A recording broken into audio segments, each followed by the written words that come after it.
새벽 4시입니다. 어둠이 아직 세상을 덮고 있는 시간. 당신은 눈을 떴지만 몸은 돌처럼 무겁습니다. 마음은 하나님께 가 있지만 육신은 따라주지 않습니다. 이 상태로 기도해도 괜찮을까? 이 질문이 마음을 스칩니다. 오늘 이 영상은 바로 그런 새벽을 맞이한 당신을 위해 준비되었습니다. 완벽하지 않아도 괜찮습니다. 준비되지 않아도 괜찮습니다. 하나님은 당신의 그 마음을 보고 계십니다. 이 말씀이 지금 당신의 새벽에 필요하다면 좋아요 버튼으로 고백해주세요. 구독은 매일 새벽 말씀으로 당신을 깨우는 동행이 됩니다. 그리고 댓글에 아멘을 남겨주세요. 당신의 기도가 함께 쌓이는 시간이 될 것입니다. 잠시 눈을 감아보세요. 지금 이 순간 당신이 어떤 상태인지는 중요하지 않습니다. 피곤한지, 아픈지, 마음이 무거운지 하나님은 그 모든 것을 아십니다. 그리고 그럼에도 불구하고 당신을 부르셨습니다. 이 새벽에, 이 시간에, 바로 지금 많은 신자들이 새벽 기도에 대해 오해하고 있습니다. 새벽 기도는 일어나서 씻고 준비하고 정신을 차려야만 가능한 것이다. 이렇게 생각합니다. 그래서 몸이 따라주지 않는 날에는 어떻게 합니까? 스스로를 정죄합니다. 나는 신앙이 부족해. 나는 열심이 없어. 나는 하나님을 진정으로 사랑하지 않는 것 같아. 그렇게 포기합니다. 하지만 성경은 무엇이라 말합니까? 시편 51편 17절입니다. 하나님께서 구하시는 제사는 상한 심령이라. 하나님이여 상하고 통회하는 마음을 주께서 멸시하지 아니하시리이다. 상한 심령, 상하고 통회하는 마음. 하나님은 당신의 완벽한 컨디션을 원하지 않으십니다. 당신의 정돈된 기도문을 기대하지 않으십니다. 하나님이 보시는 것은 당신의 마음입니다. 지금 이 순간, 비록 몸은 지쳤어도 마음은 하나님을 향하고 있는 그 마음. 그것이 하나님께서 받으시는 진정한 제사입니다. 생각해 보십시오. 예수님께서 십자가에서 구원하신 강도를 말입니다. 그는 무릎을 꿇고 기도했습니까? 아닙니다. 그는 십자가에 못 박혀 있었습니다. 움직일 수도 없었습니다. 예배당에 있지도 않았습니다. 그러나 그는 단 한마디를 고백했습니다. 예수여 당신의 나라에 임하실 때에 나를 기억하소서. 그리고 예수님은 무엇이라 말씀하셨습니까? 오늘 내가 나와 함께 낙원에 있으리라. 한 문장, 한 번의 고백. 그것이 그의 영혼을 바꾸었습니다.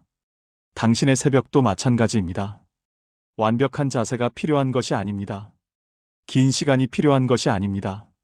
하나님을 향한 당신의 그 마음, 그것이면 충분합니다. 지친 상태 자체가 기도를 막는 이유가 될 수 없습니다. 오히려 그 지친 상태에서 드리는 기도가 더 진실할 수 있습니다. 왜냐하면 그것은 당신의 힘이 아닌 하나님의 은혜를 의지하는 기도이기 때문입니다. 로마서 8장 26절은 이렇게 말합니다. 이와 같이 성령도 우리의 연약함을 도우시나니 우리는 마땅히 기도할 바를 알지 못하나 오직 성령이 말할 수 없는 탄식으로 우리를 위하여 친히 간구하시느니라. 당신이 기도할 힘이 없을 때, 당신이 무엇을 기도해야 할지 모를 때 성령님께서 당신을 위해 기도하고 계십니다. 그러니 두려워하지 마십시오. 당신의 연약함은 하나님을 만나는 장애물이 아닙니다. 오히려 하나님의 능력이 온전히 나타날 수 있는 통로입니다. 고린도후서 12장 9절. 내 은혜가 내게 족하도다. 이는 내 능력이 약한 데서 온전하여짐이라. 당신의 약함 속에서 하나님의 능력이 온전히 드러날 것입니다. 이제 첫 번째 기도를 시작하겠습니다.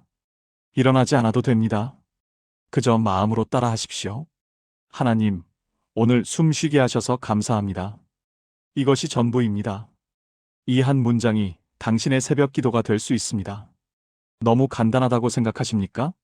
그러나 이 한 문장 안에 얼마나 깊은 진리가 담겨 있는지 아십니까? 당신이 지금 숨을 쉬고 있다는 것. 그것 자체가 하나님의 은혜입니다. 욥기 33장 4절입니다. 하나님의 신이 나를 지으셨고 전능자의 기운이 나를 살리시느니라. 당신의 모든 호흡은 하나님께로부터 옵니다. 지금 이 순간 당신이 숨 쉬고 있다는 것은 하나님께서 아직 당신에게 계획을 가지고 계시다는 증거입니다. 당신의 인생이 아직 끝나지 않았다는 증거입니다. 오늘도 당신을 통해 이루실 일이 있다는 증거입니다. 그러므로 감사하십시오. 애가 3장 22절에서 23절. 여호와의 인자하심과 긍휼하심이 무궁하심으로 우리가 진멸되지 아니함이니이다. 이것들이 아침마다 새로우니 주의 성실하심이 크시도소이다. 아침마다 새로운 하나님의 인자하심. 어제의 실패가 있어도, 어제의 낙심이 있어도 오늘 아침 하나님의 긍휼은 새롭습니다. 그것이 당신이 지금 눈을 뜬 이유입니다. 감사는 영혼을 가장 빠르게 하나님께 연결하는 통로입니다. 불평은 당신을 어둠 속에 가둡니다. 원망은 당신을 과거에 묶어둡니다. 그러나 감사는 당신을 하늘로 올려놓습니다. 감사는 당신의 시선을 문제에서 하나님께로 돌립니다. 데살로니가전서 5장 18절. 범사에 감사하라. 이것이 그리스도 예수 안에서 너희를 향하신 하나님의 뜻이니라. 범사에 감사하라. 모든 일에 감사하라. 좋은 일에만 감사하라는 것이 아닙니다. 어려운 일 가운데서도 감사하라는 것입니다. 왜냐하면 하나님께서는 모든 것을 합력하여 선을 이루시는 분이시기 때문입니다. 로마서 8장 28절. 우리가 알거니와 하나님을 사랑하는 자, 곧 그의 뜻대로 부르심을 입은 자들에게는 모든 것이 합력하여 선을 이루느니라. 모든 것이, 좋은 것도 나쁜 것도, 기쁜 것도 슬픈 것도, 건강도 질병도, 성공도 실패도 모든 것이 합력하여 선을 이룹니다. 하나님을 사랑하는 자에게는. 그러므로 감사로 새벽을 여십시오. 하나님, 오늘 숨 쉬게 하셔서 감사합니다. 이 한 문장으로 충분합니다. 이 한 문장이 당신의 하루를 바꿀 것입니다. 두려움이 아닌 신뢰로, 불안이 아닌 평안으로, 원망이 아닌 찬양으로, 새벽을 감사로 여는 사람은 하루를 승리로 마칩니다. 한 어르신의 이야기를 나누고자 합니다. 이분은 오랜 시간 새벽 기도를 사랑하셨습니다. 매일 새벽 4시면 교회에 나가셨습니다.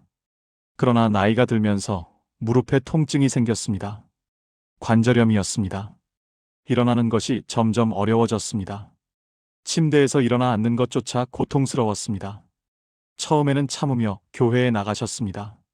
그러나 통증은 점점 심해졌고 결국 새벽 기도에 나갈 수 없게 되었습니다. 그분은 깊은 죄책감에 시달렸습니다. 하나님, 제가 게을러진 것입니까? 제 믿음이 약해진 것입니까? 저는 이제 하나님을 제대로 섬길 수 없는 것입니까? 그렇게 몇 주가 지났습니다. 어느 날 한 목사님께서 이 어르신을 신방하셨습니다. 그리고 이렇게 말씀하셨습니다. 집사님, 하나님은 교회 건물 안에만 계시지 않습니다. 침대에 누워 계셔도 기도할 수 있습니다. 일어나지 못해도 하나님께 나아갈 수 있습니다. 단 한 문장의 감사로 시작해 보세요. 그날부터 이 어르신은 달라지셨습니다. 새벽에 눈을 뜨면 일어나려고 애쓰지 않으셨습니다. 그저 침대에 누운 채로 기도하셨습니다. 하나님, 오늘도 숨 쉬게 하셔서 감사합니다. 처음에는 형식 같았습니다. 그저 해야 할 것 같아서 하는 말 같았습니다. 그러나 시간이 지날수록 마음이 달라졌습니다. 하나님, 오늘도 숨 쉬게 하셔서 감사합니다. 이 한 문장을 고백하면서 정말로 감사한 마음이 솟아나기 시작했습니다. 그래, 나는 지금 숨을 쉬고 있구나. 내 무릎은 아프지만 내 심장은 뛰고 있구나. 내 다리는 약하지만 내 영혼은 살아있구나. 통증은 사라지지 않았습니다. 무릎은 여전히 아팠습니다. 그러나 하루를 바라보는 시선이 바뀌었습니다. 오늘도 하나님이 함께 하신다. 이 기대가 새벽을 바꾸기 시작했습니다. 몇 달이 지난 후 이 어르신은 이렇게 고백하셨습니다. 목사님, 제 무릎은 아직도 아픕니다. 그러나 제 마음은 예전보다 더 밝습니다. 교회에 나갈 때보다 지금 침대에서 드리는 기도가 더 진실합니다. 왜냐하면 제 힘으로는 아무것도 할 수 없다는 것을 알기 때문입니다. 오직 하나님의 은혜로만 살 수 있다는 것을 매 순간 느끼기 때문입니다. 이것이 진정한 새벽 기도입니다. 장소가 중요한 것이 아닙니다. 자세가 중요한 것이 아닙니다. 하나님을 향한 당신의 마음, 그것이 중요합니다. 요한복음 4장 23절에서 24절. 예수님께서 말씀하셨습니다. 아버지께 참되게 예배하는 자들은 영과 진리로 예배할 때가 오나니 곧 이때라. 아버지께서는 이렇게 자기에게 예배하는 자들을 찾으시느니라. 하나님은 영이시니 예배하는 자가 영과 진리로 예배할지니라. 영과 진리로, 형식이 아닌 진심으로, 겉모습이 아닌 마음으로. 그것이 하나님께서 원하시는 예배입니다. 당신이 어디에 있든, 침대에 있든, 소파에 있든, 어디든, 당신의 진실한 마음으로 하나님께 나아가십시오. 그것이면 충분합니다. 이제 두 번째 기도로 나아가겠습니다. 이건 역시 긴 기도가 아닙니다. 단 한 구절의 말씀을 마음에 올려놓는 것입니다. 오늘 함께 붙들 말씀은 이사야 41장 10절입니다. 두려워하지 말라. 내가 너와 함께함이라. 놀라지 말라. 나는 내 하나님이 됨이라. 내가 너를 굳세게 하리라. 참으로 너를 도와주리라. 참으로 내 의의 오른손으로 너를 붙들리라. 이 말씀을 천천히 다시 한번 읽어보겠습니다. 두려워하지 말라. 내가 너와 함께함이라. 함께 고백해 보십시오. 주님, 주께서 저와 함께 하십니다. 놀라지 말라. 나는 내 하나님이 됨이라. 함께 고백해 보십시오. 주님, 주께서 나의 하나님이십니다. 내가 너를 굳세게 하리라. 참으로 너를 도와주리라. 함께 고백해 보십시오. 주님, 주께서 저를 굳세게 하실 것입니다. 참으로 내 의의 오른손으로 너를 붙들리라. 함께 고백해 보십시오. 주님, 오늘도 저를 붙드시는 분이 주님이심을 믿습니다. 이것이 말씀을 붙드는 기도입니다. 말씀은 단순한 글자가 아닙니다. 히브리서 4장 12절. 하나님의 말씀은 살아있고 활력이 있어 좌우의 날선 어떤 검보다도 예리하여 혼과 영과 및 관절과 골수를 찔러 쪼개기까지 하며 또 마음의 생각과 뜻을 판단하나니. 살아있는 말씀, 활력이 있는 말씀. 이 말씀이 당신의 피곤한 생각을 잠재웁니다. 이 말씀이 당신의 흔들리는 마음을 고정시킵니다. 이 말씀이 당신의 불안한 영혼을 안정시킵니다. 당신이 지금 두려움에 사로잡혀 있습니까? 이 말씀을 붙드십시오. 두려워하지 말라. 내가 너와 함께함이라. 당신이 지금 외로움에 힘들어하고 있습니까? 이 말씀을 붙드십시오. 내가 너와 함께함이라. 당신이 지금 힘이 없고 지쳐 있습니까? 이 말씀을 붙드십시오. 내가 너를 굳세게 하리라. 당신이 지금 도움이 필요합니까? 이 말씀을 붙드십시오. 참으로 너를 도와주리라. 당신이 지금 무너질 것 같습니까? 이 말씀을 붙드십시오. 참으로 내 의의 오른손으로 너를 붙들리라. 말씀은 약속입니다. 하나님의 약속입니다.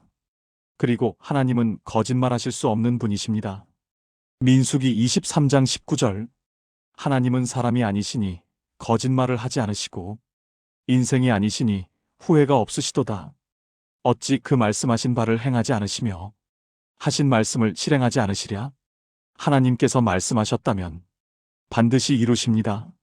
하나님께서 약속하셨다면 반드시 지키십니다. 그러므로 이 말씀을 붙드십시오. 의심하지 말고 흔들리지 말고 이 말씀이 나를 위한 말씀임을 믿으십시오. 시편 119편 105절. 주의 말씀은 내 발의 등이요 내 길의 빛이니이다.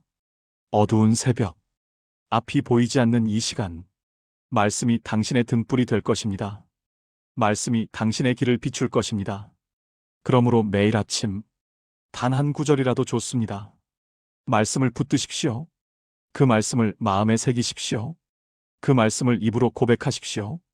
그 말씀이 당신의 하루를 인도할 것입니다. 한 성도의 간증을 나누겠습니다. 이분은 가족 문제로 깊은 근심에 빠져 있었습니다. 자녀가 방황하고 있었습니다. 남편과의 관계도 어려웠습니다. 경제적인 어려움도 있었습니다. 매일 새벽이면 이 모든 걱정이 머릿속을 가득 채웠습니다. 기도하려고 해도 걱정만 나왔습니다. 하나님, 우리 아이가 어떻게 될까요? 하나님, 우리 가정이 무너지는 것은 아닐까요? 하나님, 이 상황을 어떻게 해결해야 할까요? 질문만 있고 평안은 없었습니다. 기도는 했지만 마음은 더 무거워졌습니다. 그러던 어느 날, 이분은 시편 127편을 읽게 되었습니다. 여호와께서 집을 세우지 아니하시면 세우는 자의 수고가 헛되며 여호와께서 성을 지키지 아니하시면 파수꾼의 깨어 있음이 헛되도다. 이 말씀이 마음에 깊이 박혔습니다. 그래, 내가 아무리 걱정해도 소용없구나. 내가 아무리 애써도 하나님께서 세우지 않으시면 헛되구나. 그렇다면 나는 무엇을 해야 하는가?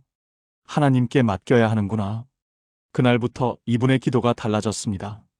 상황을 설명하는 대신 말씀을 붙들기 시작했습니다.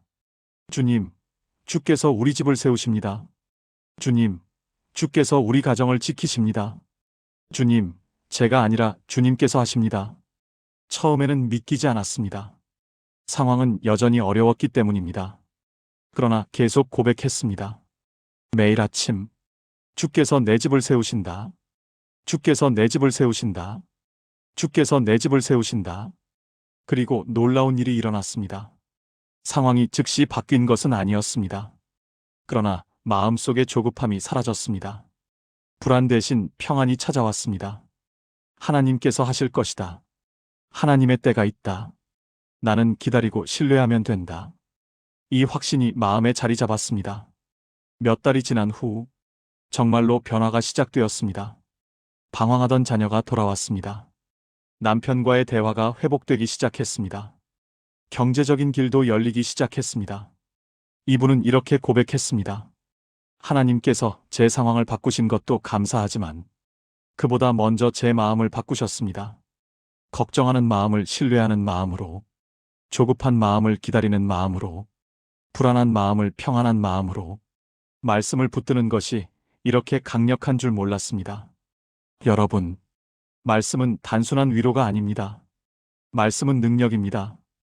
이사야 55장 10절에서 11절. 이는 비와 눈이 하늘로부터 내려서 그리로 되돌아가지 아니하고 땅을 적셔서 소출이 나게 하며 싹이 나게 하여 뿌리는 자에게 종자를 주며 먹는 자에게 양식을 줌과 같이 내 입에서 나가는 말도 이와 같이 헛되이 내게로 되돌아오지 아니하고 내가 기뻐하는 뜻을 이루며 내가 보낸 일에 형통함이니라. 하나님의 말씀은 헛되이 돌아오지 않습니다. 반드시 이루어집니다. 반드시 열매를 맺습니다. 그러므로 말씀을 붙드십시오. 당신의 상황이 아무리 어려워도, 당신의 마음이 아무리 혼란스러워도 말씀을 붙드십시오. 그 말씀이 당신을 붙들 것입니다. 이제 마지막 기도로 나아가겠습니다. 세 번째 기도는 나 자신을 넘어서는 기도입니다. 다른 사람을 위한 기도입니다. 중보 기도입니다. 축복 기도입니다. 당신의 가족을 생각해 보십시오. 당신의 교회를 생각해 보십시오. 혹은 마음이 불편한 사람을 생각 계속 오후 650일에 보십시오. 그리고 그들을 위해 기도하십시오. 주님, 그 사람의 오늘을 복되게 해주세요. 이것이 전부입니다. 짧지만 강력한 기도입니다. 왜냐하면 이 기도는 당신의 마음을 먼저 바꾸기 때문입니다. 누군가를 위해 축복을 구할 때 원망은 힘을 잃습니다. 누군가를 위해 은혜를 구할 때 미움은 녹아내립니다. 누군가를 위해 평안을 구할 때 당신의 마음도 평안해집니다. 욥기 42장 10절. 욥이 그의 친구들을 위하여 기도할 때 여호와께서 욥의 곤경을 돌이키시고 여호와께서 욥에게 이전 소유보다 갑절이나 주신지라. 욥의 회복은 언제 시작되었습니까? 자기를 위해 기도할 때가 아니었습니다. 친구들을 위해 기도할 때였습니다. 자신을 비난하고 정죄했던 그 친구들을 위해 욥이 기도했을 때 하나님께서 욥을 회복시키셨습니다. 이것이 중보기도의 능력입니다. 남을 축복할 때 당신이 먼저 축복받습니다. 남을 용서할 때 당신이 먼저 자유로워집니다. 남을 위해 기도할 때 당신이 먼저 변화됩니다. 마태복음 5장 44절. 예수님께서 말씀하셨습니다. 나는 너희에게 이르노니 너희 원수를 사랑하며 너희를 박해하는 자를 위하여 기도하라. 원수를 사랑하라. 박해하는 자를 위해 기도하라. 이것은 불가능한 명령처럼 들립니다. 그러나 이것은 가장 강력한 영적 무기입니다. 당신을 힘들게 한 사람을 위해 기도할 때 그 사람에 대한 미움의 사슬이 끊어집니다. 당신을 상처 입힌 사람을 위해 축복할 때 그 상처의 독이 빠져나갑니다. 당신을 비난한 사람을 위해 은혜를 구할 때 당신의 마음이 먼저 치유됩니다. 이것은 그 사람을 위한 것 같지만 사실은 당신을 위한 것입니다. 미움과 원망은 독입니다. 그것은 상대방보다 당신을 먼저 해칩니다. 그러나 축복과 중보는 해독제입니다. 그것은 당신의 영혼을 정화합니다. 그러므로 오늘 아침 누군가를 위해 기도하십시오.